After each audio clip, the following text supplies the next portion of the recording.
This will be a day long remembered. Now I am the master.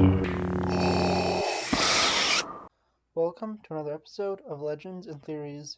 And welcome to my review of Kung Fu Panda 4. And if you haven't watched this movie yet, I would highly recommend going to watch it because I'll be discussing spoilers. And unlike DreamWorks' last movie, being Megamind 2, this is not a disappointing sequel. This is actually an incredible sequel. It is very well done. And once again, I'd highly recommend watching it before you see this review, but going into it, I really just couldn't believe how great this was. I was excited for this, but how they did Mega Man 2 just had that doubt in the back of my mind. But thankfully, that was completely blown away just at the start of the movie. The only really disappointing thing is that, with the exception of the end credits, the Furious Five don't appear at all. And while that is a little disappointing, they really weren't needed for the story. And if they were here, they would have just dragged it down and it would have just made things a lot more unnecessary. And even though they've been a major part of the previous three movies, it just still makes sense for them to not be here because the plot really didn't need them. And looking at this movie, I said it was truly incredible. I'd say that it's definitely better than three, but I still think one and two are just slightly superior. The villain being the chameleon was a really great villain. With her being rejected from Kung Fu, she wanted to take it from all the great warriors, and it was really cool. Although they do have all the villains return, the only one who returns in a speaking role is Tai Lung, who actually does get a redemption in this. I think that was pretty cool. And one of the things I didn't like is it seemed like more or less Shen got a little bit of a redemption also. But I don't think he really earned it or deserves it. Shen is just a genuine monster, and while the others I could at least see getting a redemption where they were good people at one point, looking specifically at Kai and Tai Lung.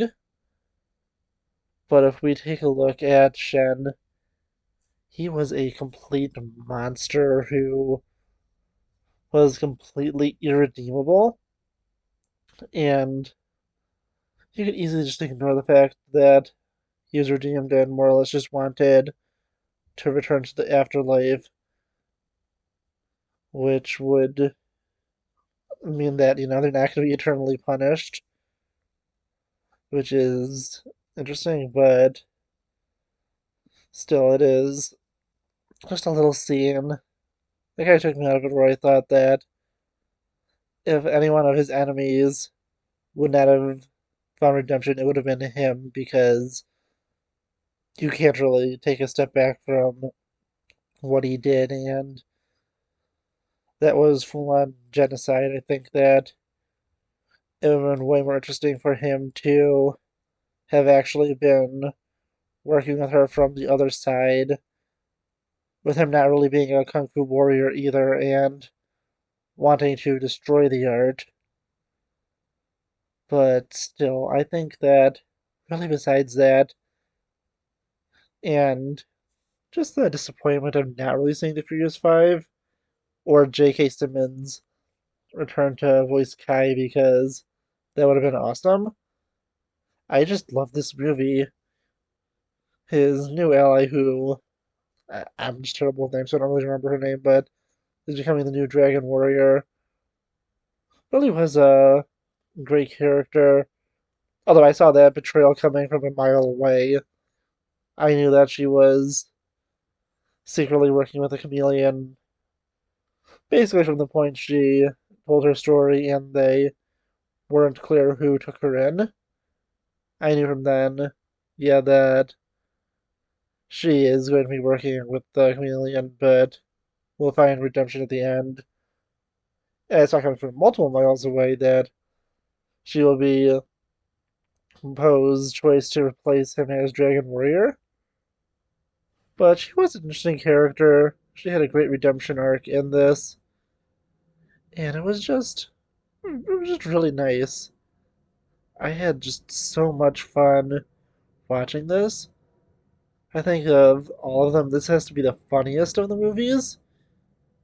Well, I like the other two because, well, the other two being the first two, because they're both funny and kind of have a darker depth to them. This one, although it has definitely a few darker moments, it is just not as dark as the other two, where, as we could go back to Tai Lung, he was just a really good person who kind of felt a power and wanting to become the Dragon Warrior. And with him specifically, I loved his redemption where he saw Poe at first messing up really badly, and he used that to affirm that, yeah, he was right. Uguay shouldn't have chosen him as Dragon Warrior. But then reaching the end, it was just really awesome to see where he acknowledges that Uguay did make the right choice after he sees Poe show his true character because you never really got to see that in their fight because they just fought and he was defeated.